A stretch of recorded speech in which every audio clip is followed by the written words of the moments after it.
Assalamualaikum my dear all students. I hope you all will be absolutely fit and fine. So again I am here with my new lecture that is about future tense. बहुत अच्छा लगा मुझे ये देखकर कि आप लोगों ने प्रेजेंट टेंस और पास्ट टेंस बहुत अच्छे तरीके से पढ़े हैं। तो अब हम प्रेजेंट और पास्ट टेंस के बाद जो चीज़ सीखने जा रहे हैं वो है फ्यूचर टेंस। और होपफुली जितने अच्छे तरीके से आप लोगों ने प्रेजेंट और पास्ट पढ़े थे उतने ही अच्छे तरीके से आप फ्यूचर टेंस भी पढ़ेंगे। तो हम सीखते हैं कि फ्यूचर टेंस क्या होते हैं, कहाँ पर यूज़ किए जाते हैं और कितनी टाइप्स के होते हैं। So let's start our lecture that is about future tense. So आप में से किसी को आइडिया है फ्यूचर टेंस किसे कहा जाता है? पहले हम लोग फ्यूचर टेंस की डेफिनेशन सीख लेते हैं। फ्यूचर टेंस किसे कहा जाता है? Future tense are tenses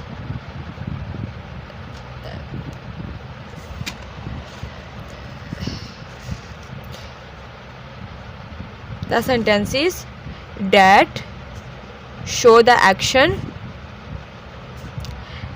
that will perform in future। हमारे पास फ्यूचर टेंस कौन से जुमले होते हैं? फ्यूचर टेंस हमारे पास वो टेंसेस होते हैं जो उस एक्शन को शो कर रहे होते हैं जो फ्यूचर के अंदर परफॉर्म होना होता है, यानी उसका प्रेजेंट के साथ और उसका पास्ट के साथ कोई लिंक नहीं होता। उस एक्शन ने फ्यूचर में परफॉर्म होना होता है, वो हमारे पास किसके अंदर आ जाते हैं? फ्यूचर टेंस के अंदर। सो फ्यूचर टेंस क्या होते हैं? ऐसे सेंटेंसेस, ऐसे जुमले जो फ्यूचर में परफॉर्म होने हो, वो एक्शन जो फ्यूचर में परफॉर्म होना वो हमारे पास किसके अंदर इंक्लूड किया जाता है? फ्यूचर टेंस के अंदर। क्योंकि हमने तमाम टेंसेस को उसके फार्मूलाज की हेल्प से पढ़ा है, तो हम फ्यूचर टेंस का भी फार्मूला देख लेते हैं कि फ्यूचर टेंस किस तरीके से बनते हैं। हमने जाना था कि हर टेंसेस के अपने हेल्पिंग वर्ब होते हैं। इसी तरीके से हमारे पास जो फ्यूचर टेंस है उनके भी अपने हेल्पिंग वर्ब हैं। ठीक है, इसके अंदर हम आइडेंटिफिकेशन भी पढ़ेंगे, जैसे हमने बाकी सब सेंटेंसेस की आइडेंटिफिकेशन पढ़ी है उसी तरीके से फ्यूचर टेंस की भी आइडेंटिफिकेशन पढ़ेंगे, ताकि हमारा जो लेक्चर है, हमारा टॉपिक हमें बहुत अच्छे तरीके से क्लियर हो जाए। सबसे पहले फार्मूले की बात करते हैं। फार्मूले में जो हम पहली चीज़ ऐड करते हैं वो क्या होती है? सब्जेक्ट। ठीक है, अब यहाँ पर सब्जेक्ट के बाद जो हेल्पिंग वर्ब फ्यूचर टेंस के अंदर इस्तेमाल किए जाते हैं वो है विल एंड शल। ठीक है, उसके बाद फ्यूचर टेंस में वर्ब की हमेशा फर्स्ट फॉर्म यूज़ की जाती है और एंड में जो चीज़ आती है हमारे पास वो है ऑब्जेक्ट। तो subject, will, shall, verb in first form और एंड में हमारे पास क्या आ गया? ऑब्जेक्ट आ गया। तो ये हमारा क्या बन जाएगा? Simple future tense. Future tense की भी हमारे पास 4 टाइप्स होती हैं। सॉरी, मैं आपको बताना भूल गई। इसी तरीके से हमने प्रेजेंट की और पास्ट की 4 टाइप्स पढ़ी है, उसी तरीके से हम फ्यूचर टेंस के भी 4 टाइप्स पढ़ेंगे। ये जो फार्मूला मैंने लिखा है that is about future indefinite tense. तो हम अब जो सबसे पहले पढ़ने जा रहे हैं वो फ्यूचर इंडेफिनिट टेंस पढ़ने जा रहे हैं। ठीक है, तो फ्यूचर इंडेफिनिट टेंस हमारे पास वो एक्शन होंगे जो फ्यूचर के अंदर परफॉर्म होने होते हैं। ठीक, यानी कि हमारे पास प्रेजेंट इंडेफिनिट टेंस जो था वो हैबिचुअल एक्शन शो कर रहा था, पास्ट इंडेफिनिट टेंस जो था वो भी हैबिचुअल एक्शन शो कर रहा था, लेकिन वो पास्ट की हैबिचुअल एक्शन शो कर रहा था। देखिए, जो फ्यूचर इंडेफिनिट टेंस है वो हमारे पास जो फ्यूचर में एक्शन परफॉर्म होने हैं उसे शो कर रहा होगा। ठीक है, तो ये बना कैसे? Subject, will, shall, verb in first form और एंड में हमारे पास क्या आ गया? ऑब्जेक्ट। अब हमें ये पता होना चाहिए कहाँ पर सब्जेक्ट विल लगता है और कहाँ पर शल लगता है। ठीक है, तो वैसे तो ये अब नॉन कॉमन हो गया इंग्लिश ग्रामर के अंदर, ये इतना कॉमन नहीं है, बट फिर भी अगर हम पढ़ लेंगे तो बेनिफिशियल रहेगा हमारे लिए। सबसे पहले ये जो विल है, शल है, ये सिर्फ हमारे पास 2 ही चीज़ों के साथ, फर्स्ट प्रोनाउन के साथ लगता है, जो कि हमारे पास क्या है? आई और वी। तो शल हमारे पास सिर्फ आई और वी के साथ यूज़ किया जाएगा। उसके अलावा जितने भी प्रोनाउंस हमारे पास हैं उसके साथ हम लोग क्या यूज़ करेंगे? विल।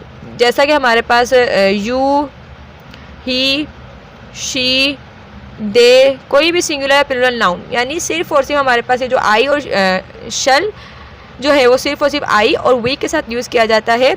इसके अलावा शल कहीं पर भी यूज़ नहीं किया जाता। उसके अलावा कोई भी नाउन है या कोई भी प्रोनाउन है तो उसके साथ हमने क्या लगाना है?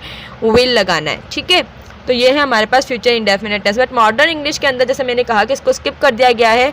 अब हमारे पास मोस्टली ना विल का कॉन्सेप्ट रहता है ना शल का, आइल यूज़ किया जाता है, यानी कि इस तरीके से अपॉस्ट्रोफी यूज़ करके डबल एल का यूज़ कर दिया जाता है। तो मॉडर्न इंग्लिश के अंदर इस कॉन्सेप्ट की फ़िलहाल इतनी कोई अब स्पेशल जगह बाकी नहीं रही है। बाय द वे, बाकी जो ग्रामर के रूल्स हैं वो तो ग्रामर के रूल्स हैं, और अगर हम अपनी नॉलेज के अंदर इसको रखेंगे तो हमारे लिए फ़ायदा ही होगा।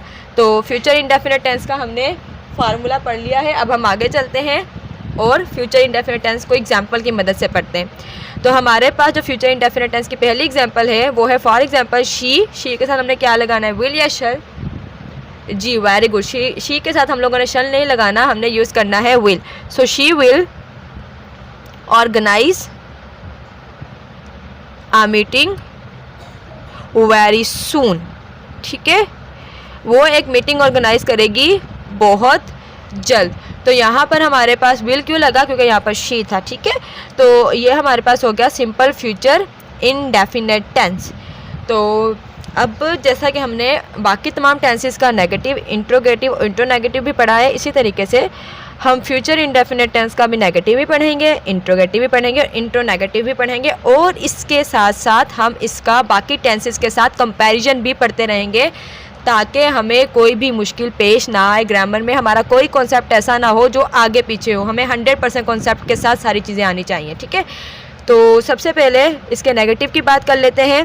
नेगेटिव बनाने का मैंने आप लोगों को आसान तरीका बताया हुआ है, आप लोगों को याद है? जी बिल्कुल, हमने क्या करना है, पहले हेल्पिंग वर्ब के बाद नॉट लगा देना है। और हमारे हेल्पिंग वर्ब कौन से हैं, विल और शल। तो इसका फार्मूला कुछ इस तरीके से बन जाएगा, सब्जेक्ट विल शल प्लस में आ जाएगा यहाँ पर नॉट। ठीक है, और फिर आ जाएगी सेम वर्ब की फर्स्ट फॉर्म और एंड में हमारे पास क्या आ जाएगा, ऑब्जेक्ट। आप लोगों को याद होगा कि मैंने लेक्चर के स्टार्ट में कहा है कि हर टेंसेस के अपने एक स्पेशल हेल्पिंग वर्ब होते हैं। इसी तरीके से जहाँ भी आप विल और शल देखें तो आपको ये याद रहना चाहिए, या आपके दिमाग में होना चाहिए कि ये किस कैटेगरी का, ये फ्यूचर टेंस का है। ठीक है, किसी और टेंस के अंदर ये इंक्लूडेड नहीं है। तो subject will shall not verb in first form और एंड में हमारे पास क्या आ गया, ऑब्जेक्ट आ गया। तो ये हमारे पास हो गया फ्यूचर इंडेफिनिट टेंस और फ्यूचर इंडेफिनिट टेंस का नेगेटिव।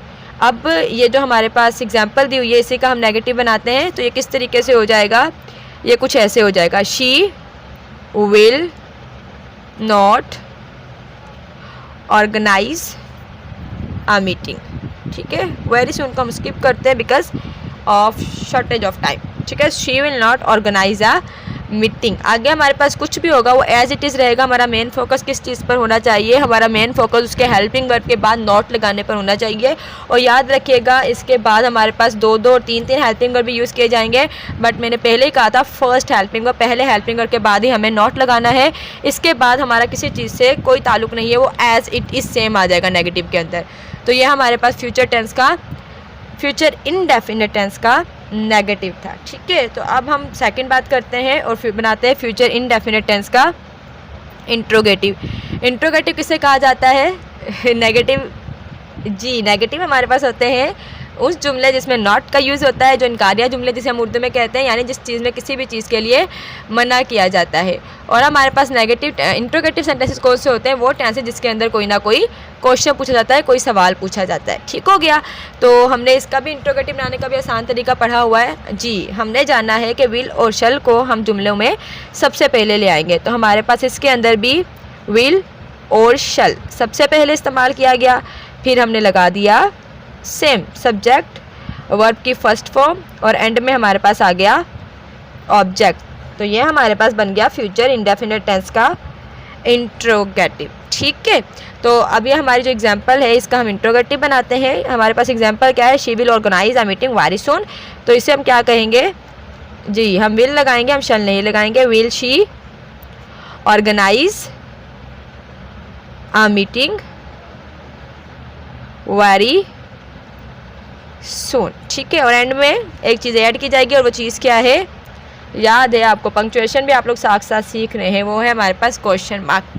पंक्चुएशन से मुझे याद आया कि मुझे एक स्टूडेंट रिक्वेस्ट की है कि वो जो जितने भी सैम्बल्स हैं उसके यूजेज जो है वो सिखा दिए जाएँ। तो बहुत जल्द आपको वो यूजेज भी सिखा दिए जाएंगे, कौन सा पंक्चुएशन मार्क कहाँ पर यूज़ किया जाता है। ठीक है, तो ये हमने इंट्रोगेटिव भी पढ़ लिया, नेगेटिव भी पढ़ लिया। अब हमने एक चीज़ पढ़नी है, वो हमारे पास क्या है, इंट्रोनेगेटिव। इंट्रोनेगेटिव जिसमें क्वेश्चन भी पूछा जाता है एंड नो रिस्पॉन्स भी होता है, मतलब क्लेरिफिकेशन नहीं होती जब हमें किसी बात की, तो हम लोग इंट्रोनेगेटिव सेंटेंसेस का इस्तेमाल करते हैं। तो अब हमारे पास सेंटेंस है she will organise a meeting, इसका हमने बनाना है इंट्रोनेगेटिव सेंटेंस। इंट्रो है तो सबसे पहले, यानी इंट्रोगेटिव है तो हमने सबसे पहले क्या लगाने हैं, इसके हेल्पिंग वर्ब जो कि क्या है, विल और शल। उसके बाद हमने सिंपली लगा देना है सब्जेक्ट, फिर हमने लगा देना है नॉट, देन आएगी इसमें वर्ब की फर्स्ट फॉर्म और एंड में हमारे पास क्या आ जाता है, ऑब्जेक्ट आ जाता है। ठीक हो गया। तो ये हमारे पास हो गया फ्यूचर टेंस का इंट्रो नेगेटिव सेंटेंस। अब ये बनेगा कैसे जी, सबसे पहले हमारे पास आ जाएगा विल, फिर आ जाएगा सब्जेक्ट जो कि क्या है शी, फिर आ जाएगा नॉट, देन हमारे पास आएगा organise, then a meeting, then as it is same very soon और एंड में हमारे पास क्या आ जाएगा, क्वेश्चन मार्क। तो ये हमारे पास बन गया फ्यूचर टेंस का इंट्रो नेगेटिव सेंटेंस। तो अब तक हमने सीखा फ्यूचर टेंस का ओनली वन पार्ट जो कि हमारे पास क्या था, फ्यूचर इंडेफिनिट टेंस। हमने सीखा कि फ्यूचर इंडेफिनिट टेंस वो टेंसेज होते हैं जो एक्शन फ्यूचर में परफॉर्म होना होता है उसको शो कर रहे होते हैं, और फिर हमने इसका नेगेटिव जाना, इसका इंट्रोगेटिव इंट्रो नेगेटिव। फार्मूला में मेन चीज़ हमने क्या याद रखनी है, विल शल एंड वर्ब की फर्स्ट फॉर्म, ये फ्यूचर इंडेफिनिट टेंस की मेन निशानी होती है। और विल हमने पढ़ा कि तमाम के तमाम नाउन और प्रोनाउन से हम लोग विल लगाते हैं, बट हमारे पास जो आई और वी है उसके साथ हमने शल का यूज़ करना है। फिर नेगेटिव में हमने सीखा कि विल और शल के बाद हमने नॉट लगाना है, बाकी जो स्ट्रक्चर है वो इसका एज इट इज़ सेम रहेगा। उसी तरीके से हमने इंट्रोगेटिव में जाना कि हमने जो पहले हेल्पिंग वर्ब यानी विल और शल उनको सेंटेंसेस में पहले ले आना है, बाकी हमारा सारा स्ट्रक्चर सेम रहेगा। इसी तरीके से हमने इंट्रो नेगेटिव में जाना कि हमने हेल्पिंग वर्ब को पहले ले आना है और सब्जेक्ट के बाद नॉट लगा देना है, तो वो हमारा इंट्रो नेगेटिव बन जाएगा।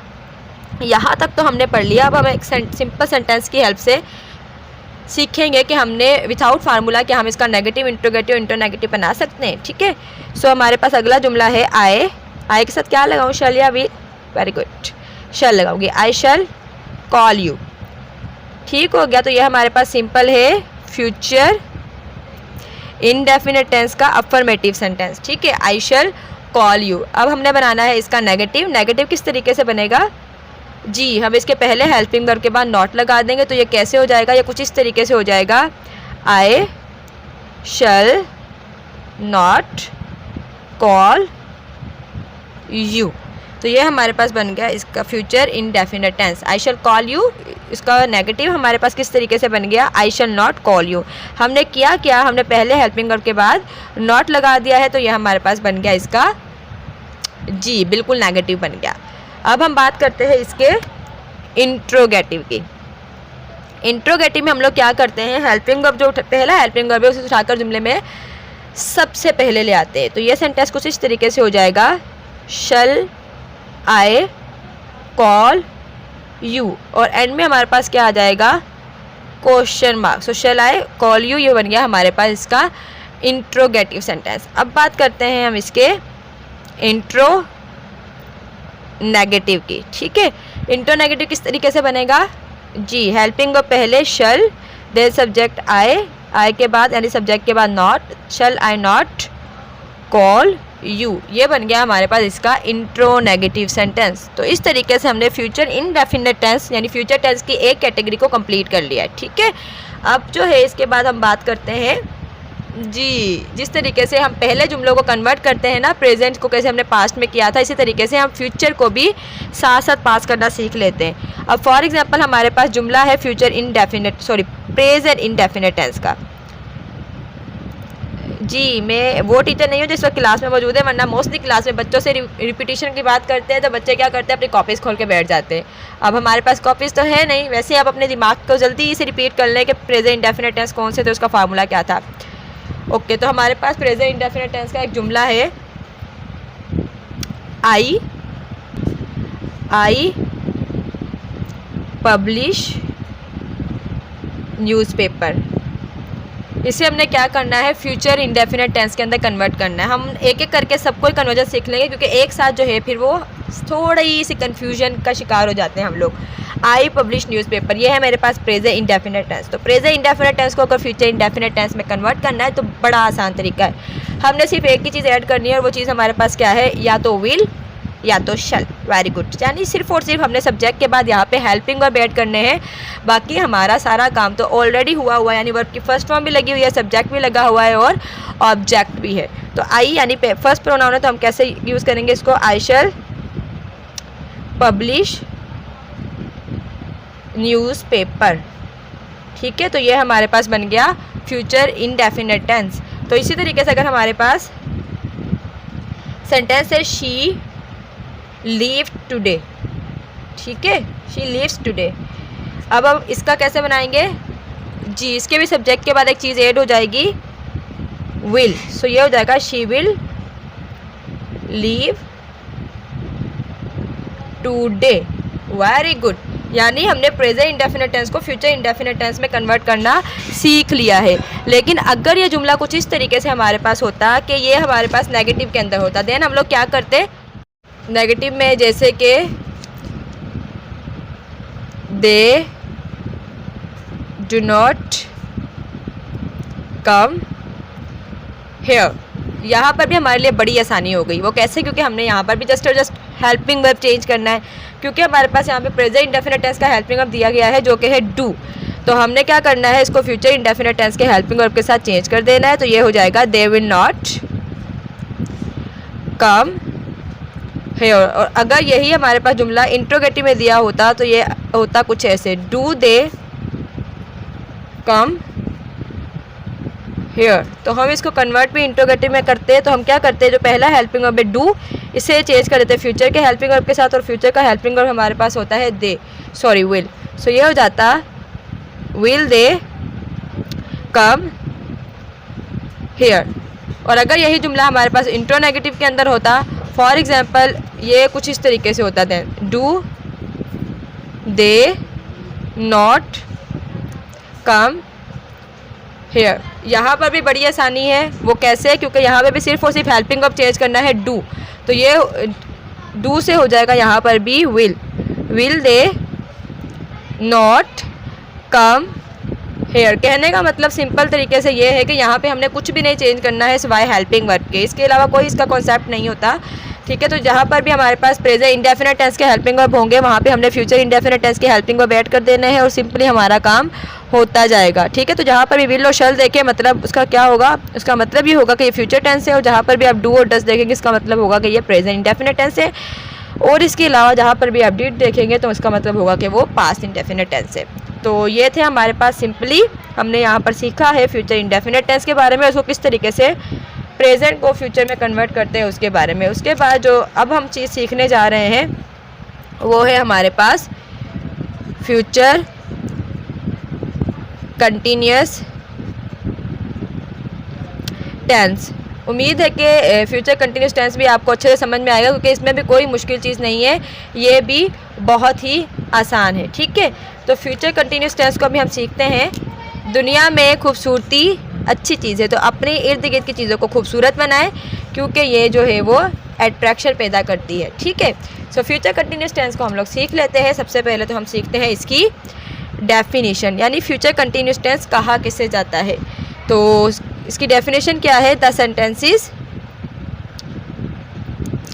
That show the action.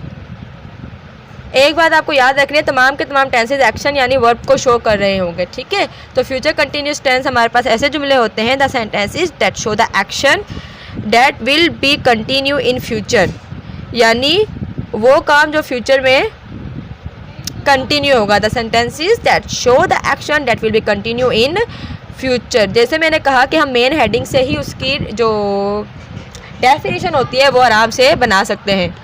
तो इसकी जो मेन हेडिंग है वो क्या कह रही है, फ्यूचर और कंटिन्यूअस, ठीक है। तो फ्यूचर यानी आने वाला वक्त और कंटिन्यू यानी वो चीज़ जारी रहेगी। तो सिंपली क्या हो गया, तो वो एक्शन जो आने वाले वक्त में कंटिन्यू होगा, जारी होगा, उसे हम लोग क्या कहते हैं, फ्यूचर कंटिन्यूअस टेंस कहते हैं।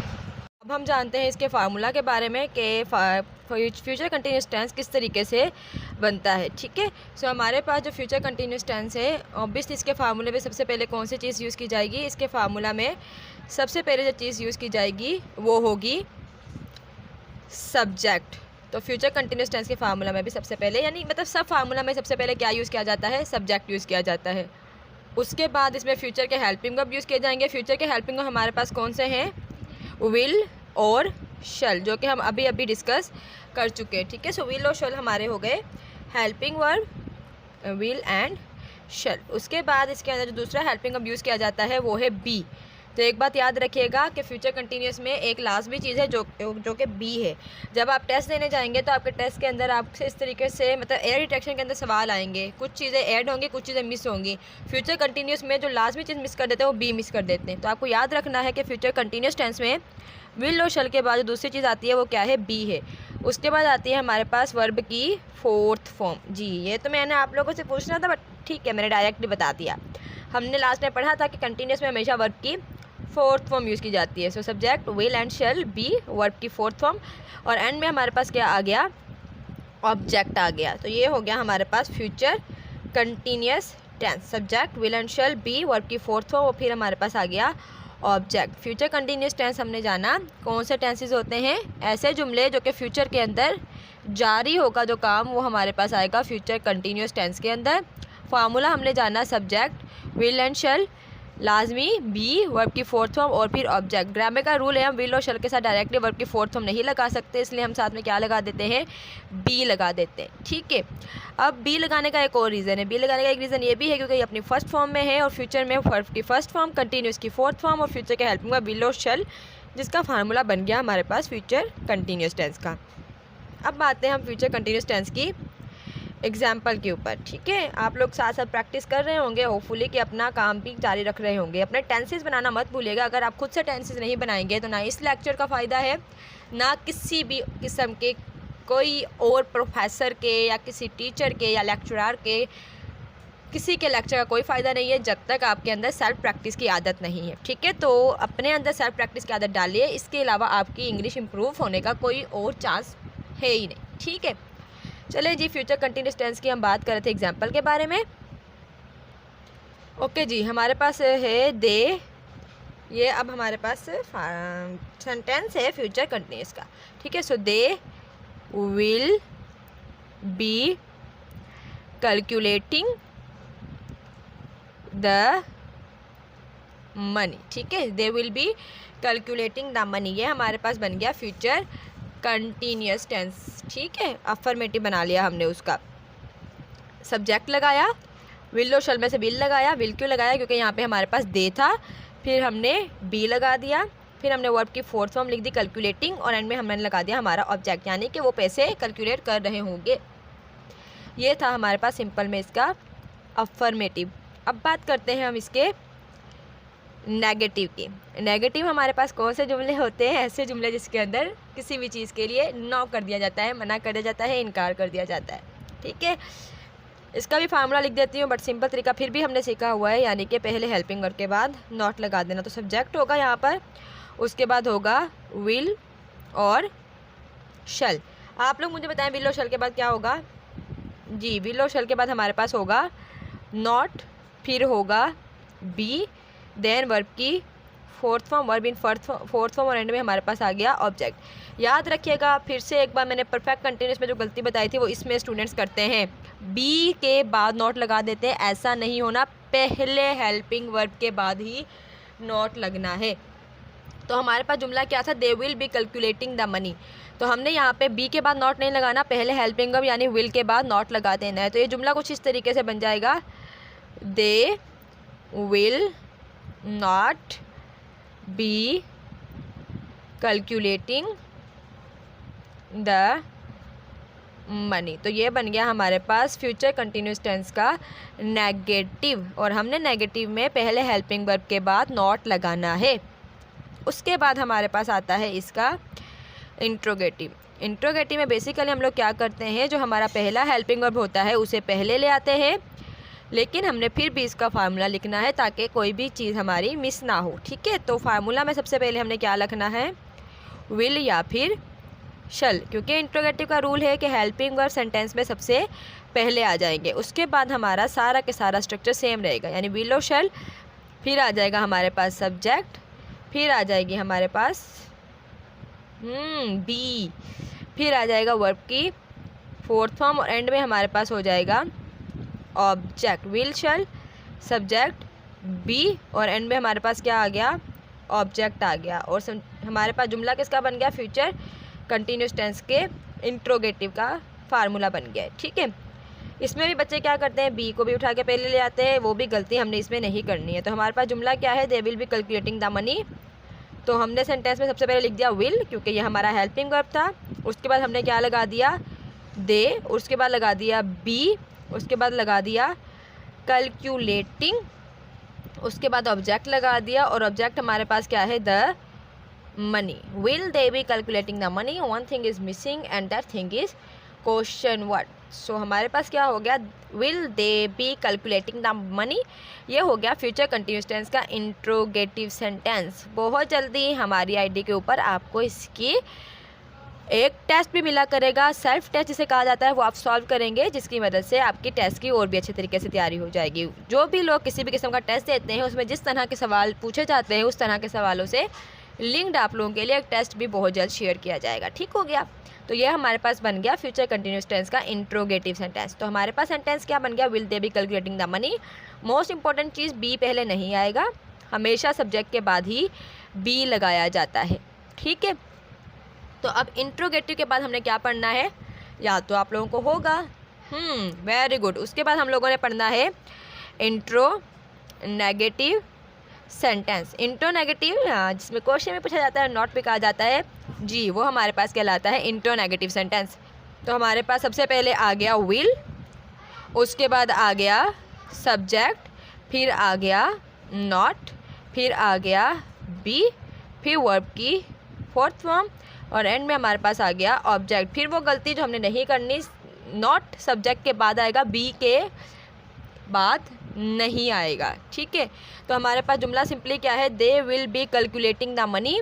तो ये सेंटेंस हो जाएगा अकॉर्डिंग टू फार्मूला। सबसे पहले हमने विल लगा दिया, फिर हमारा सब्जेक्ट लगा दिया, और हमारा सब्जेक्ट क्या है, दे। सो विल दे, फिर हमने लगा दिया सब्जेक्ट के बाद नॉट, फिर बी, वर्ब लगा दिया, वर्ब की फोर्थ फॉर्म में हमारे पास क्या है, calculating. So will they be calculating, और ऑब्जेक्ट में हमारे पास क्या आ गया, ऑब्जेक्ट में हमारे पास आ गया द मनी, और एंड में हमने जो चीज़ लगानी है वो चीज़ क्या है, question mark. So will they be calculating the money, ये बन गया हमारे पास इंट्रोनेगेटिव सेंटेंस। अच्छा, आपसे एरर डिटेक्शन के अंदर या एमसीक्यूज़ के अंदर सवाल किस तरीके से पूछेंगे, आपसे पूछेंगे which is the perfect answer for the future continuous tense के इंट्रोनेगेटिव का। ठीक है। तो आपसे क्या करेंगे, will they not be calculating the money, एक तो ये एग्जैक्ट आंसर जो होगा। एक सिंपल आपके पास किस तरीके से सवाल आ सकता है, will they B not calculating the money, will be they not calculating the money. So will be they not भी नहीं होगा, will they not be accurate answer होगा, और इसी तरीके से विल दे बी नॉट नहीं, ना ये बी इधर आएगा, ना ये बी इधर आएगा, ये बी एग्जैक्टली नॉट के बाद ही आएगा। ठीक है। तो ये हमारे पास बन गया फ्यूचर कंटिन्यूस टेंस का इंट्रोनेगेटिव। तो उम्मीद है अब क्लियर होगा। ठीक है। फ्यूचर कंटिन्यूस टेंस वो सेंटेंसेस, वो एक्शन जो फ्यूचर के अंदर कंटिन्यू होगा, वो हमारे पास फ्यूचर कंटिन्यूस टेंस। फार्मूला हमने पढ़ा, सब्जेक्ट लगता है, विल शैल लगता है, बी वर्ब की फोर्थ फॉर्म, और फिर आता है ऑब्जेक्ट। फोर्थ फॉर्म किस लिए है, क्योंकि जहाँ कंटिन्यूस वहाँ फोर्थ फॉर्म हमेशा याद रखना है। इसके बाद हम लोग पैसिव वॉइस भी पढ़ेंगे ना, उसमें भी मैं आपको बताऊंगी कंटिन्यूस में फोर्थ फॉर्म किसी सूरत में स्किप नहीं होती, किसी ना किसी तरीके से उसमें ऐड हो ही जाती है। ठीक है।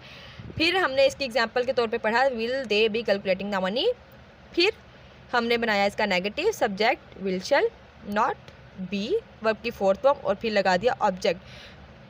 तो इसका नेगेटिव इस तरीके से बन गया, they will not be calculating the money according to formula. But formula अगर नहीं भी आ तो सिंपली हमने क्या लगाना है, पहले हेल्पिंग वर्ब के बाद नॉट लगा देना है। दूसरे हेल्पिंग वर्ब के बाद नॉट लगाने की गलती पढ़े लिखे लोग नहीं करेंगे। उसके बाद हमारा इंट्रोगेटिव यानी सवालिया जुमले, उसका फार्मूला हमने क्या पढ़ा, विल और शैल, सब्जेक्ट बी वर्ब की फोर्थ फॉर्म, और एंड में आ गया ऑब्जेक्ट। ठीक है। इंट्रोगेटिव के फार्मूला के अंदर तो क्वेश्चन मार्क नहीं देते, लेकिन पढ़े लिखे लोगों को पता होता है कि हमारे पास इंट्रोगेटिव और इंट्रोनेगेटिव के अंदर क्वेश्चन मार्क लाजमी ऐड किया जाएगा। ठीक है। तो इंट्रोगेटिव किस तरीके से बनता है, हम हेल्पिंग वर्ब को पहले ले आते हैं, जैसे हम लेकर आए विल और शैल, सब्जेक्ट, फिर बी वर्ब की फोर्थ फॉर्म, और फिर आ गया ऑब्जेक्ट। तो सेंटेंस हमारे पास हो गया will they be calculating the money. यहाँ पर भी पढ़े लिखे लोग ये गलती नहीं करेंगे कि विल बी दे, ये गलती नहीं करनी है। तो ये हमारे पास सिंपल ऐसे ही रहेगा, will they be calculating the money. अब आते हैं इंट्रोनेगेटिव के ऊपर। इंट्रोनेगेटिव में हमने जाना कि विल पहले आता है, उसके बाद सब्जेक्ट लगता है, फिर नॉट, फिर बी, देन वर्ब की फोर्थ फॉर्म, एंड में क्या आ जाता है, ऑब्जेक्ट आ जाता है। तो सेंटेंस हमारे पास इस तरीके से हो गया, will they not be calculating the money according to formula. लेकिन अगर फार्मूला अवेलेबल नहीं है, विल को पहले ले आएंगे और सब्जेक्ट के बाद नॉट लगा देंगे। ये आपकी याददाश्त में हमेशा रहना चाहिए। तो ये तो हमने बनाया है फार्मूला के मुताबिक। अब बिना फार्मूला के मुताबिक भी हमने अपनी प्रैक्टिस कंटिन्यू रखनी है। तो सबसे पहले हम सेंटेंस लिख लेते हैं सिंपली, किसका, अफर्मेटिव का। अफर्मेटिव भी ये किसका है, फ्यूचर कंटिन्यूअस टेंस का। ठीक है, तो जुमला है हमारे पास सिंपली, वो जुमला क्या है, we shall be selling our home. We shall be selling our home हमारे पास सिंपल सेंटेंस आ गया। ठीक है, अब हमने बिना फार्मूला के इसका नेगेटिव, इंट्रोगेटिव और इंट्रोनेगेटिव बनाना है। तो ये किस तरीके से हो जाएगा, ये कुछ इस तरीके से हो जाएगा, we shall not be selling our home। ये बन गया नेगेटिव। किस तरीके से हमने बनाया, हमने शल के बाद नॉट लगा दिया है, और हमने यहाँ पे शल क्यों लगाया, क्योंकि यहाँ पे वी था।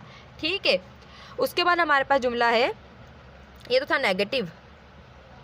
इसके बाद हमने किसका जुमला बनाना है, हमने बनाना है अब इंट्रोगेटिव का। तो इंट्रोगेटिव का किस तरीके से बनेगा जी, हम हेल्पिंग वर्ब पहले ले आएंगे और हेल्पिंग वर्ब क्या है, शल। तो ये सेंटेंस हो जाएगा, शल वी, जी बी पहले लगाऊं बाद में लगाऊं, अच्छा यानी आप लोग पढ़े लिखे लोगों वाली बात करने लग गए, very good. Shall we be selling our home, और इसको 100% सही करने के लिए क्वेश्चन मार्क ऐड किया जाएगा। आपके जो टेस्ट होंगे उसमें पंक्चुएशन की गलतियां दे दे के आपको पूछेंगे कि आपका सही जवाब कौन सा है। तो आप पढ़े लिखे लोग पंक्चुएशन मार्क की गलती को इस चुटकियों में जो है वो आइडेंटिफाई कर लेंगे।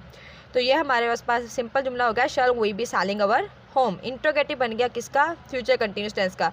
अब बात करते हैं हम इसके इंट्रो नेगेटिव की। इंट्रो नेगेटिव किस तरीके से बनता है, शल यानी पहला हेल्पिंग वर्ब लगेगा, उसके बाद सब्जेक्ट के बाद हम लोगों ने नॉट लगा देना है। तो ये कुछ इस तरीके से बन जाएगा, shall we not be selling our home, end में लगा दिया मैंने क्वेश्चन मार्क। तो ये बन गया इसका इंट्रो नेगेटिव। उम्मीद है कि आप लोगों ने फार्मूला के साथ भी सीख लिया होगा आराम से, और बिना फार्मूला के भी फ्यूचर कंटिन्यूस टेंस के नेगेटिव, इंट्रोगेटिव और इंट्रो नेगेटिव बनाना सीख लिए होंगे। अब आते हैं हम इसकी कि किस तरीके से हम कौन से टेंस को चेंज कर सकते हैं। अब हमारे पास जुमला होगा प्रेजेंट कंटिन्यूस का। ठीक है, अब प्रेजेंट कंटिन्यूस टेंस में हमारे पास है I am learning future tense. ये हमारे पास किसका जुमला है, प्रेजेंट कंटिन्यूस टेंस का। आप लोग इसको फ्यूचर कंटिन्यूस में कन्वर्ट कर सकते हैं, अच्छा बहुत आसानी से कर सकते हैं ना जी। जैसा मैंने कहा था कुछ भी चेंज नहीं करना है सिवाय हेल्पिंग वर्ब के, और फ्यूचर कंटिन्यूस टेंस के हेल्पिंग वर्ब याद रख लें, will shall be, will be, shall be. ये हमारे पास है फ्यूचर कंटिन्यूस टेंस के हेल्पिंग वर्ब। तो ये सिंपली हो जाएगा, I shall be learning future tense. Very good, कितना इजीली हमने प्रेजेंट कंटिन्यूस टेंस को फ्यूचर कंटिन्यूस में चेंज कर लिया। बच्चे तो कंफ्यूज होते रहते हैं, लेकिन कंफ्यूज होने की तो कोई बात ही नहीं होती है, सिंपली हमने इसका हेल्पिंग वर्ब चेंज करना होता है। इसी तरीके से अगर हमारे पास नेगेटिव ही होता, जैसे कि अगर ये होता I am not learning future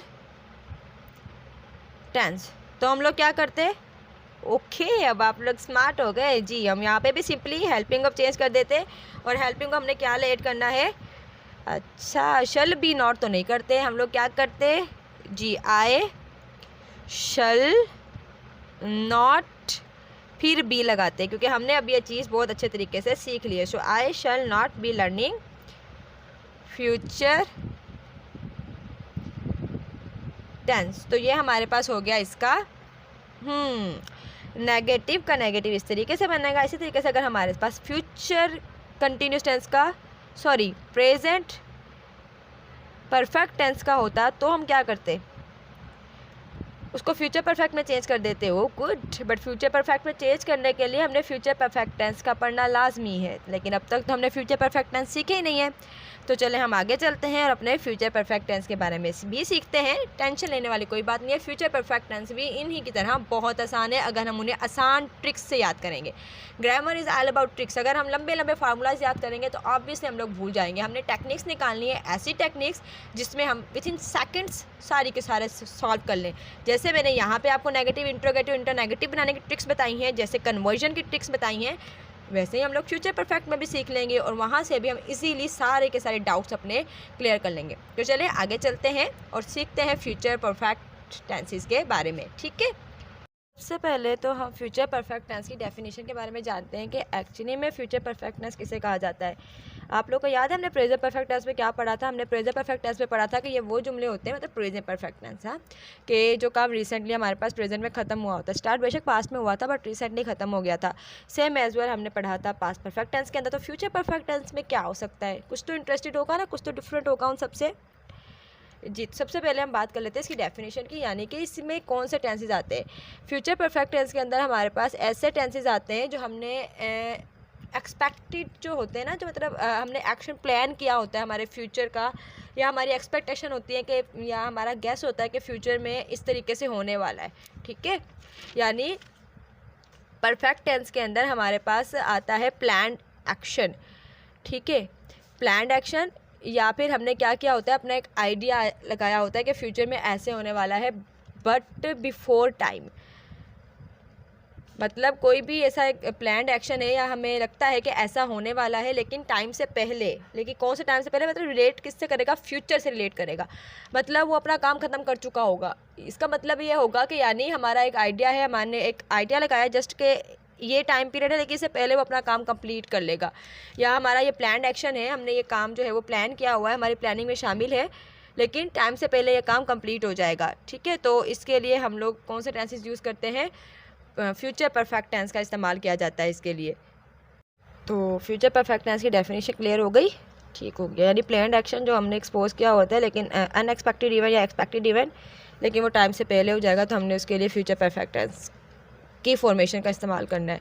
अगर हमने फ्यूचर परफेक्ट टेंस की फॉर्मेशन का इस्तेमाल करना है तो पहले हमें पता होना चाहिए that what is the formula of future perfect tense, यानी फ्यूचर परफेक्ट टेंस किस तरीके से बनाए जाएंगे। अब यहाँ पर जो है ना, एक बात का ख्याल रखना है, परफेक्ट के रूल्स भी नहीं तोड़ने और फ्यूचर के रूल्स भी नहीं तोड़ने।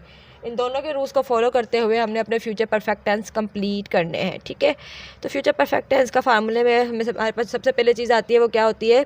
सब्जेक्ट होती है। और जो फ्यूचर के हेल्पिंग वर्ब मैंने आप लोगों को बताए थे कि फ्यूचर के हेल्पिंग वर्ब कौन से हैं, वो हमारे पास है विल और दूसरा कौन सा है? शल। तो विल और शल हमारे पास हेल्पिंग वर्ब है फ्यूचर के। और परफेक्ट के हेल्पिंग वर्ब याद है हम लोगों ने कौन से पढ़े थे? जी, जो परफेक्ट का हेल्पिंग वर्ब है वो हमारे पास है हैव। और परफेक्ट में हमेशा वर्ब की जो फॉर्म यूज़ की जाती है वो कौन सी फॉर्म यूज़ की जाती है? Third form. Subject, will, shall, have, verb की थर्ड फॉर्म, और एंड में क्या आएगा? ऑब्जेक्ट। तो ये हमारे पास हो गया फ्यूचर परफेक्ट टेंस। अगर अब आप लोग देखें तो हमने किसी के भी रूल्स नहीं तोड़े। मतलब फ्यूचर टेंस हमारे पास क्या कहता है कि आपने वर्ब की फर्स्ट फॉर्म यूज़ करनी है, सॉरी आपने वर्ब की फर्स्ट फॉर्म यूज़ करनी है, और इसके साथ साथ आपने हेल्पिंग वर्ब यूज़ करने हैं विल और शल। तो हमने कोई भी रूल नहीं तोड़ा है, हमने विल और शल यूज़ करके इसका एक रूल भी पूरा किया है और दूसरा रूल भी कंप्लीट किया है।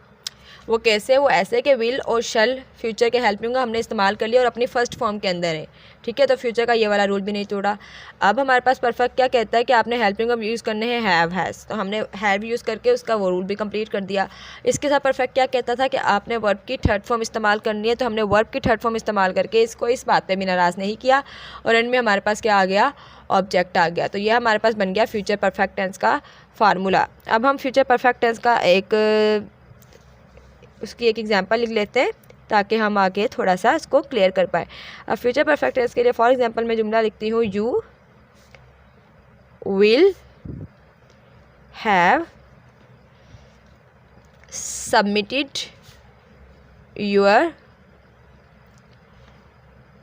Assignment. You will have submitted your assignment, ये हमने एक जुमला लिख दिया है फ्यूचर परफेक्ट टेंस का। अच्छा, यहाँ पर एक और बात है, लास्ट टाइम में मुझे एक स्टूडेंट ने ये बात पूछी थी कि हमारे पास जो हैव है हमने जस्ट हैव लगा दिया, जबकि हम परफेक्ट में आमतौर पर हैव के साथ हैज़ भी लगाते हैं। तो हमने ऐसा क्यों किया कि हमने विल और शल दोनों रख दिया लेकिन हैव के साथ उसकी जोड़ी ख़राब कर दी, भाई हमने हैज़ क्यों नहीं लगाया है? तो हमने हैज़ इसलिए नहीं लगाया, देखिए बेटा डिपेंड करता है कि हम हमारे जितने भी हम हेल्पिंग वर्ब चेंज करते हैं ना वो डिपेंड करता है हमारे सब्जेक्ट के ऊपर, यानी सब्जेक्ट कौन सा है उस हिसाब से हम हेल्पिंग वर्ब लगाते हैं। जैसे अगर हमारे पास इज एम आर के हेल्पिंग वर्ब होते हैं तो हम ही शी इट लगाते हैं, अगर आई वी यू दे होता है तो हम उस हिसाब से अपने हेल्पिंग वर्ब चेंज कर रहे होते हैं। तो जो हेल्पिंग वर्ब सब्जेक्ट से दूर है हम उसे चेंज नहीं कर सकते।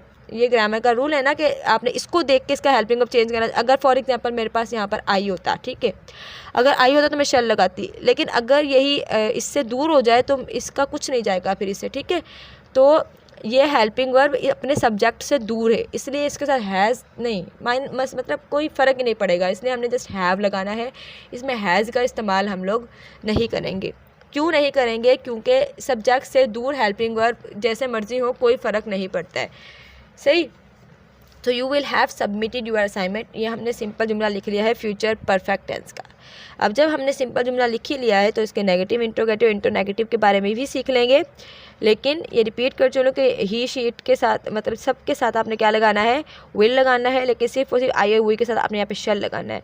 और जब आप टेस्ट देने जाएंगे तो टेस्ट में आप लोग क्या गलती करवाएंगे वो आप लोगों से, एरर डिटेक्शन के अंदर यहाँ पे हैज़ लगा के दे सकते हैं और यहाँ पे वर्ब की कोई और फॉर्म यूज़ कर सकते हैं, फोर्थ या फिर फर्स्ट यूज़ करके आपको कंफ्यूज कर सकते हैं। तो आपको याद रखना है परफेक्ट है, परफेक्ट की निशानी क्या है, हैव। अगर वो फ्यूचर का परफेक्ट है विल, चाहे परफेक्ट प्रेजेंट का हो, पास्ट का हो, फ्यूचर का हो, वर्ब की फॉर्म हर कंडीशन में थर्ड ही रहेगी।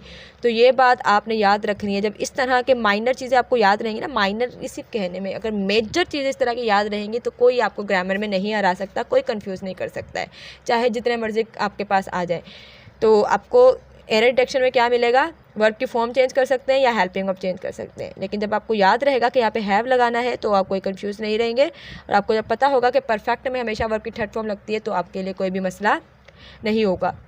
तो जब हमने ये सब कुछ सीख ही लिया है तो अब आते हैं इसके नेगेटिव के ऊपर। नेगेटिव का फार्मूला किस तरीके से बनेगा आप लोग मुझे बता सकते हैं?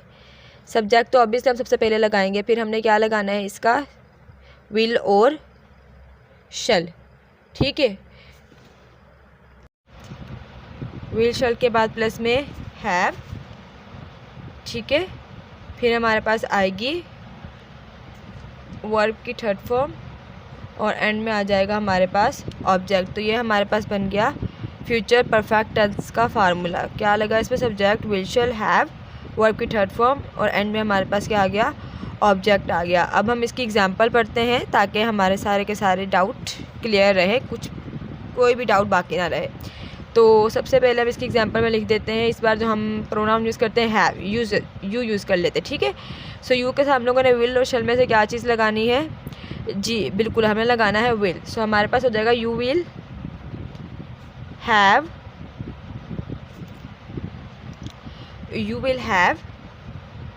Done your work. ये हमारे पास अफर्मेटिव था, जबकि हम लोग फार्मूला किसका पढ़ रहे हैं, नेगेटिव का।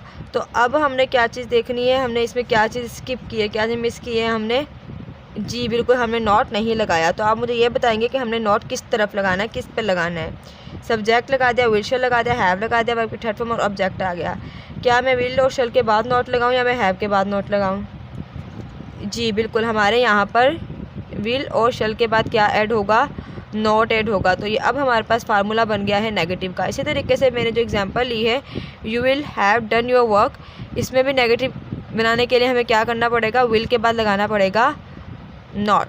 तो ये बन गया हमारे पास फ्यूचर परफेक्ट टेंस का नेगेटिव सेंटेंस। एक्टिव लोग वही रहते हैं जो फ़ौरन से पिक कर लेते हैं कि हम लोगों ने क्या चीज़ बीच में मिस की है। यही एक एक्टिव स्टूडेंट की निशानी होती है। तो अपने आप को हर हाल में आपने एक्टिव रख के बैठना है, क्लास के अंदर भी और ड्यूरिंग कोई भी लेक्चर ले रहे हैं तो उस दौरान भी आपने खुद को एक्टिव रखना है।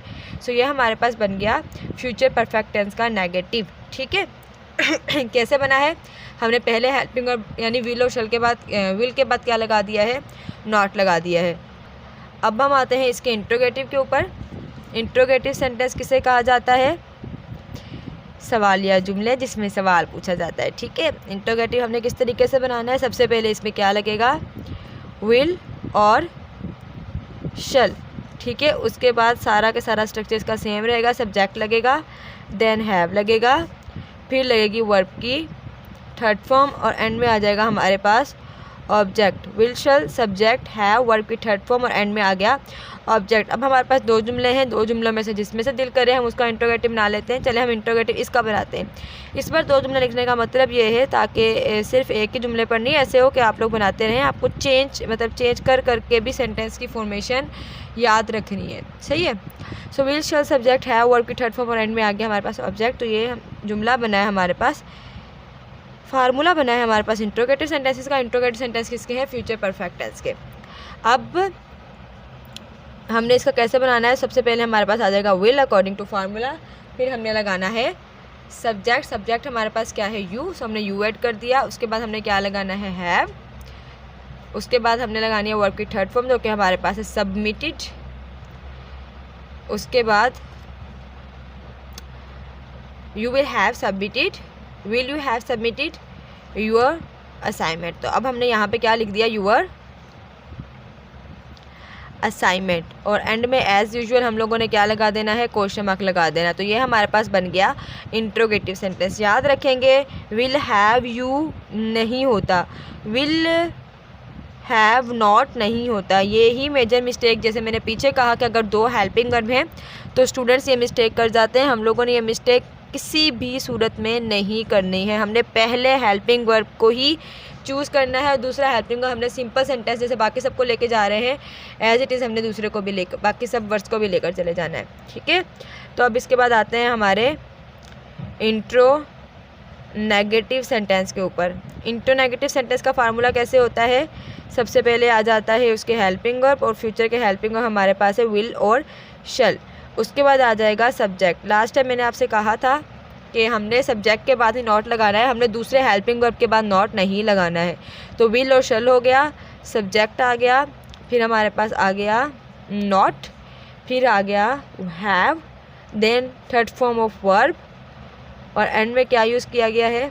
ऑब्जेक्ट, हमेशा की तरह। तो will shall subject not have verb in third form और एंड में क्या आ गया?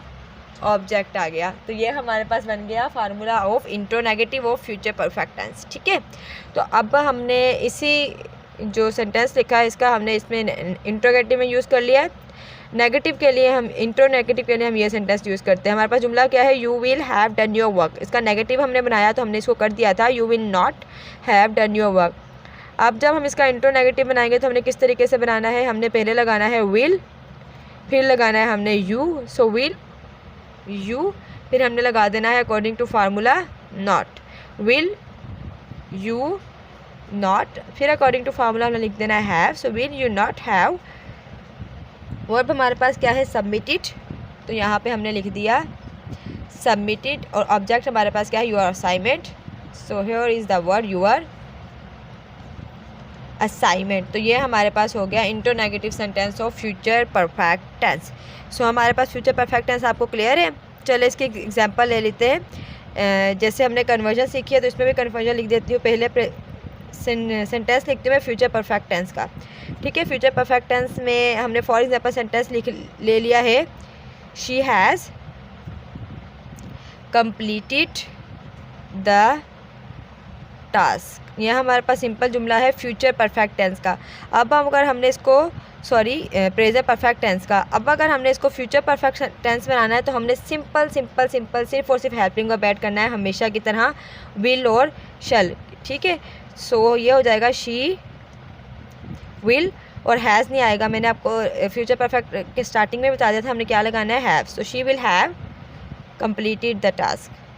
कितने इजीली देखिए हमने प्रेजेंट परफेक्ट को फ्यूचर परफेक्ट कर लिया, सिर्फ एक ही चीज़ ऐड की और वो चीज़ क्या है? विल, और हमारा काम इजीली हो गया। और अगर आप लोग भी इसी तरीके से आसान ट्रिक्स इस्तेमाल करेंगे तो कोई मुश्किल नहीं होता है, ग्रामर बहुत आसान होती है, सिर्फ और सिर्फ समझने की देर होती है। तो यहाँ पे हमने फ्यूचर परफेक्ट टेंस क्लियर कर लिया। और अगर यही हमारे पास नेगेटिव होता सो हम विल के बाद नॉट लगा देते। मतलब फॉर एग्जांपल अगर ये जुमला होता she has not completed the task तो हम क्या करते हैं? She will not have completed the task. और अगर ये इंट्रोगेटिव में होता कैसे? Has she completed the task तो हम क्या लिख देते? जी will she have completed the task. और अगर इंट्रो नेगेटिव होता कैसे? Has she not completed the task तो हम क्या करते हैं? Will she not have completed the task. बहुत सिंपल तरीका है, ग्रामर यूँ याद हो जाती है, बस ट्रिक्स याद करने की देर है। तो हमने फ्यूचर परफेक्ट टेंस पढ़ लिया। अब फ्यूचर परफेक्ट टेंस के बाद हमने पढ़ने हैं अपने एंड सेंटेंस। गुड, हम लोग इतने इंटेलिजेंट हो गए, हम लोग टेंसेस के एंड पार्ट पर आ गए। तो टेंसेस का एंड पार्ट हमारे पास क्या है? Future perfect continuous. उसके बाद हम लोगों के टेंसेस कंप्लीट हो जाएंगे। सो हमारे पास लास्ट में रह गया है फ्यूचर परफेक्ट कंटिन्यूस। उम्मीद है इसको भी आप लोग बहुत अच्छे तरीके से पढ़ेंगे, लेक्चर के दौरान बोर तो नहीं हो रहे होंगे। और अगर बोर हुए तो हम लोगों ने क्या करना है, वीडियो को स्टॉप कर देना और अपनी प्रैक्टिस स्टार्ट कर देनी है। जब हम प्रैक्टिस स्टार्ट कर देंगे तो हमें पता लग जाएगा बोर होना किसे कहते हैं और पढ़ना किसे कहते हैं। ठीक है, चले जी, अब हम आगे चलते हैं और फ्यूचर परफेक्ट कंटिन्यूस के बारे में जानने की कोशिश करते हैं, इसके बारे में पढ़ने की कोशिश करते हैं। अब अगर हम फ्यूचर परफेक्ट कंटिन्यूस के फार्मूले की बात करें, अब इसका फार्मूला हमसे किस तरीके से बनेगा, हम लोगों ने ट्रिक्स तो सीखी हुई है ना। सबसे पहले हम क्या लगाते हैं, फार्मूला के अंदर लगाते हैं सब्जेक्ट। तो हमने सब्जेक्ट लगा दिया। उसके बाद देखिए हमारे पास क्या वर्ड लिखा हुआ है, फ्यूचर, यानी हमने यहाँ पे क्या लगाना है, फ्यूचर के हेल्पिंग वर्ब, जो कि हमारे पास क्या है, विल और शल। उसके बाद परफेक्ट है, सो परफेक्ट में हम वर्ब की फॉर्म हमेशा लगाते हैं, परफेक्ट के लिए हेल्पिंग वर्ब कौन सा है हमारे पास, हैव। ठीक है, सब्जेक्ट हो गया, विल शल हो गया, हैव हो गया। अब यहाँ पर एक कन्फ्यूजन हो गई। अब कन्फ्यूजन क्या हो गई, परफेक्ट बोल रहा है वर्ब की थर्ड फॉर्म दे दें, कंटिन्यूस बोल रहा है वर्ब की फोर्थ फॉर्म दे दें, तो हम इससे कैसे निपटेंगे, इस सिचुएशन से निकलने के लिए क्या करेंगे। अब तो फिर कन्फ्यूज़ हो जाएंगे, बोलेंगे हमें तो मिस ने कहा था, मिस रिदा ने हमें लेक्चर के दौरान समझाया है कि भाई परफेक्ट में तो आपने वर्ब की थर्ड फॉर्म लगानी है, अब यहाँ पर कंटिन्यूस वर्ब की फोर्थ फॉर्म लगानी है। ये तो हम फंस गए। इससे फंसने वसने वाली कोई बात नहीं है, बहुत आसान तरीका है इसमें। वो तरीका ये है कि हमने यहाँ पे एक हेल्पिंग वर्ब यूज़ करना, जैसे हम कहते हैं बीन। हेल्पिंग वर्ब को हेल्पिंग वर्ब क्यों कहते हैं, हम लोग तभी कहते हैं ना हमारी हेल्प करता है। तो देखिए हमारी हेल्प करने के लिए आ गया। ठीक है, हमने लगा दिया बीन, फिर हमने लगा दी वर्ब की फोर्थ फॉर्म और एंड में हमारे पास क्या आ गया, हमेशा की तरह ऑब्जेक्ट। फिर आ गया परफेक्ट कंटिन्यूस की मेन सिंबल टाइम। अब आप लोग बोल रहे होंगे बीन ने हेल्प कैसे की। बीन ने हेल्प ऐसे की कि ये है इसकी थर्ड फॉर्म के अंदर, हेल्पिंग वर्ब तो है लेकिन हेल्पिंग वर्ब अपने थर्ड फॉर्म के अंदर मौजूद है। तो ये हमारे पास परफेक्ट की जो रूल है वो कंप्लीट हो गया। और कंटिन्यूस में वर्ब की फोर्थ फॉर्म आती है तो उसका रूल भी कंप्लीट हो गया। तो इस तरीके से हम इजीली फ्यूचर परफेक्ट कंटिन्यूस को बना लेंगे। ठीक है, तो हमने फार्मूला तो बना लिया। अब टाइम में तो आपको पता है क्या चीज़ ऐड की जाती है, टाइम में आता है हमारे पास सिंस और फोर। अब इसके बाद हम इसकी एग्जाम्पल की तरफ आते हैं। एग्जाम्पल हम लोग लेते हैं वी के साथ शल लगाओ या will, very good. We shall have been washing dishes since morning. Future perfect continuous, वो मुझे याद आया गेम्स में जैसे लास्ट मिशन सबसे लंबा और सबसे मुश्किल होता है ना, ऐसे ही हमारे पास फ्यूचर परफेक्ट कंटिन्यूस का फार्मूला भी सबसे लंबा दे दिया गया है। ऐसे ही है ना, बट हमारे लिए तो कोई मुश्किल नहीं है क्योंकि हमें ट्रिक्स याद है। Future will shall perfect have, perfect की थर्ड फॉर्म के लिए बीन, कंटिन्यूस के लिए वर्ब की फोर्थ फॉर्म, और हमारा फार्मूला बन गया। सिंस और फोर का यूज़ हम लोगों ने पढ़ा हुआ है। सिंस जब हमारे पास एक्यूरेट टाइम नहीं पता होता हमें, और फोर हम तब लगाते जब हमें एक्यूरेट टाइम पता होता है। तो सिंस और फोर का यूज़ भी क्लियर है, तो अब इजीली हम बाकी काम भी कर लेंगे। ठीक हो गया। सो ये हमारे पास अफर्मेटिव था, सिंपल अफर्मेटिव। अब हम आते हैं इसके नेगेटिव के ऊपर। अब हमारे पास इतने सारे हेल्पिंग वर्ब, हम जाएंगे तो जाएंगे किधर, विल शल हैव बीन, तीन हेल्पिंग वर्ब। अच्छा, आपको ट्रिक्स आती है, आपको पता है हमने क्या करना है। तो हमने क्या करना है, हमने पहले हेल्पिंग वर्ब के बाद नॉट लगा देना है। ठीक है, बाकी सब एज इट इज़ रहेंगे। हैव भी सेम रहेगा, बीन भी सेम रहेगा, वर्ब की फोर्थ फॉर्म भी सेम, ऑब्जेक्ट भी सेम, टाइम भी सेम। हमने क्या किया है, सिर्फ और सिर्फ इसके जो विल और शल हैं, यानी पहले हेल्पिंग और उसके बाद नॉट लगा दिया है। तो ये सेंटेंस कुछ इस तरीके से हो जाएगा, वी शल उसके बाद लगा दिया not, have been washing dishes since morning. मुझे पता है आप लोग सोच रहे इतना लंबा सेंटेंस, खैर है एंड पॉइंट पर इतनी सी मेहनत तो चलती है ना। तो ये हमारे पास हो गया फ्यूचर परफेक्ट कंटिन्यूस का नेगेटिव। ठीक है, जिसमें हमने सिर्फ और सिर्फ क्या है, विल के बाद शल के बाद नॉट लगा दिया। याद रखना कि विल हैव नॉट नहीं होता, विल हैव बीन नॉट नहीं होता, सिर्फ पहला हेल्पिंग वर्ब। प्रायोरिटी हमेशा पहले हेल्पिंग वर्ब की, वरना गुस्सा हो जाता है, ठीक है। अब सेकंड हमारे पास है इंट्रोगेटिव। इंट्रोगेटिव में हमने क्या करना है, इसी हेल्पिंग वर्ब को उठा के पहले ले आना है। सो ये हो गया विल और शैल। बाकी सारा स्ट्रक्चर सेम। स्ट्रक्चर में क्या आ गया, सब्जेक्ट आ गया, हैव आ गया, बीन हो गया, वर्ब की फोर्थ फॉर्म हो गई, ऑब्जेक्ट हो गया, और एंड में आ गया हमारे पास टाइम। सही, तो ये हमारे पास बन जाएगा इंट्रोगेटिव। क्या करना है, हमने शल को उठा के पहले ले आना है, बाकी सारा इतना लंबा लंबा सेंटेंस सेम रहने दो। शल पहले आ गया, अब शल के बाद लगा दिया अकॉर्डिंग टू फार्मूला वी, उसके बाद लगा दें आप हैव, फिर आप लगा दें बीन, उसके बाद वर्ब की फोर्थ फॉर्म जो कि क्या है यूज़ की मैंने वॉशिंग। आपके लिए मैंने इस बार सेंटेंस भी इजी रखा है, लंबा लंबा सेंटेंस लगती पता नहीं आप लोगों ने रोने लग जाना था।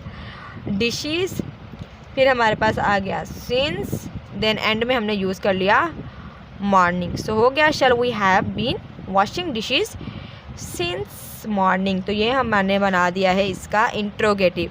अब हम बात करते हैं इंट्रोनेगेटिव की।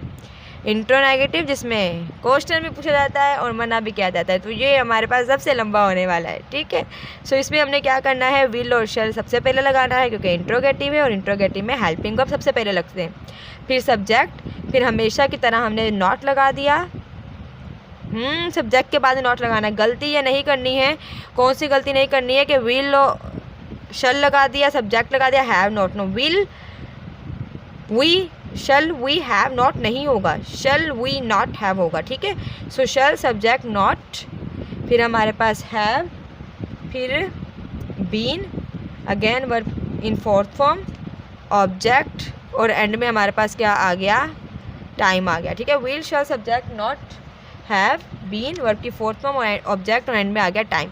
तो ये हमारे पास स्ट्रक्चर कुछ इस तरीके से हो जाएगा। शल, क्योंकि शल लगाना है हमने, वी है वी, उसके बाद हमने अकॉर्डिंग टू फार्मूला लिख देना है नॉट, फिर हमने लिखना है हैव, फिर हमने लिखना है बीन, देन वॉशिंग, फिर डिशेस, और एंड में हमने क्या लिख दिया, टाइम, जो कि हमने क्या चूज़ किया है, सिंस मॉर्निंग। याद रखेंगे टाइम में सिंस और फोर, टाइम यानी सिंस और फोर को मेंशन किया जा रहा है। इसके भी आखिर में हमने क्वेश्चन मार्क लगाना है, और इसके भी आखिर में हमने क्या लगाना है, क्वेश्चन मार्क लगाना है, ठीक है। So this was topic about future tenses, जिसमें हमने फ्यूचर इंडेफिनिट पढ़े हैं, फ्यूचर कंटिन्यूस पढ़े हैं, फ्यूचर परफेक्ट पढ़े हैं, फ्यूचर परफेक्ट कंटिन्यूस पढ़े हैं। होपफुली कि आपका ये लेक्चर कम्प्लीटली क्लियर हो गया होगा। लेकिन अगर अभी भी कुछ डाउट्स हैं, डाउट्स कैसे किस तरीके से कन्वर्जन करना है, किस तरीके से कन्वर्जन नहीं करना, तो वो डाउट्स भी हम ऐसे सेकंड्स में सीख लेंगे। तो चले हम लोग ये भी कर लेते हैं ताकि हमारा ये वाला मसला भी बाकी ना रहे। टेंसेस के एंड में ऐसे ना हो कि हम लोग कहें कि ये कैसे हो गया तो ये कैसे हो गया, ठीक है। अब फॉर एग्जांपल जैसे कि हमारा फ्यूचर परफेक्ट टेंस था, फ्यूचर परफेक्ट कंटिन्यूअस है, ठीक है। हमेशा की तरह पहले हम एक जुमला लेते हैं प्रेजेंट परफेक्ट कंटिन्यूअस का, ठीक है। अब हमारे पास सेंटेंस किसका है, प्रेजेंट परफेक्ट कंटिन्यूअस। घबराए मत, टेंशन लेने वाली कोई बात नहीं होती है, ये भी हमारे यूँ चुटकियों में हो जाएगा। अब कैसे, अब हमने प्रेजेंट परफेक्ट कंटिन्यूअस का फार्मूला कैसे लिखना है, फार्मूला हमें याद है, ठीक है। एक सेंटेंस लिख लेते हैं प्रेजेंट परफेक्ट कंटिन्यूअस का। तो सेंटेंस हमारे पास है, he has been giving old clothes for 2 days। ये हमारे पास एक सिंपल जुमला है किसका, प्रेजेंट परफेक्ट कंटिन्यूअस का। अब हमने क्या करना है, इसको फ्यूचर परफेक्ट कंटिन्यूअस के अंदर कन्वर्ट करना है। फ्यूचर परफेक्ट कंटिन्यूअस के अंदर कन्वर्ट करने के लिए हमें सिर्फ एक ही चीज़ ऐड करनी पड़ेगी, और वो चीज़ हमारे पास क्या है, फ्यूचर के हेल्पिंग वर्ब, क्योंकि हमारे पास परफेक्ट का हेल्पिंग वर्ब तो ऑलरेडी मौजूद है। तो फ्यूचर का हेल्पिंग वर्ब हमारे पास क्या होता है, ही के साथ हम लगाएंगे विल। सो ये हो जाएगा ही विल, हैज़ नहीं have, he will have been giving old clothes for 2 days। तो अब तक तो हमने सारे प्रेजेंट को फ्यूचर के साथ जो है वो कंपेयर किया है, लेकिन थोड़ा सा पास्ट पे भी नज़र दौड़ा लेते हैं कि अगर हमने इसी को पास करना होता तो हम क्या करते, पास करना तो और भी आसान है ना, सिर्फ और सिर्फ इस हैज़ को ऐड कर देते। तो ये कुछ इस तरीके से, ये फ्यूचर परफेक्ट कंटिन्यूअस, ये प्रेजेंट परफेक्ट कंटिन्यूअस, और ये हमारे पास past perfect continuous. Past perfect continuous में सिर्फ इतना करना है, हैज़ को हमने हैड कर देना है। सो ये हो जाएगा ही had been giving old clothes, और एंड में हमने क्या लिख देना है, फॉर 2 days। तो ये हमारे पास बन गया पास्ट परफेक्ट कंटिन्यूस का। हमने सिर्फ और सिर्फ क्या याद रखना है, हमने सिर्फ इतना याद रखना है कि हेल्पिंग और कौन से यूज़ किए जा रहे हैं, वर्ब की फॉर्म्स कौन सी यूज़ की जा रही है। अगर सिर्फ हम इतनी सी बातें याद रखेंगे तो हमारा बाकी काम ऑटोमेटिकली होता रहेगा। तो this was the end of my lecture. Hopefully कि आपके सारे के सारे कॉन्सेप्ट्स क्लियर हो गए होंगे। बस आपको एक बात याद रखनी है कि आपने प्रैक्टिस करनी है और अपने तमाम के तमाम जितने भी टेस्ट आप देने जा रहे हैं आपको उसको पास करना है। अल्लाह में आपको कामयाब रखे। याद रखिएगा, होते हैं वही लोग जहाँ में अच्छे, आते हैं जो काम दूसरों के। ठीक है, सो टेक केयर, अल्लाह हाफिज़।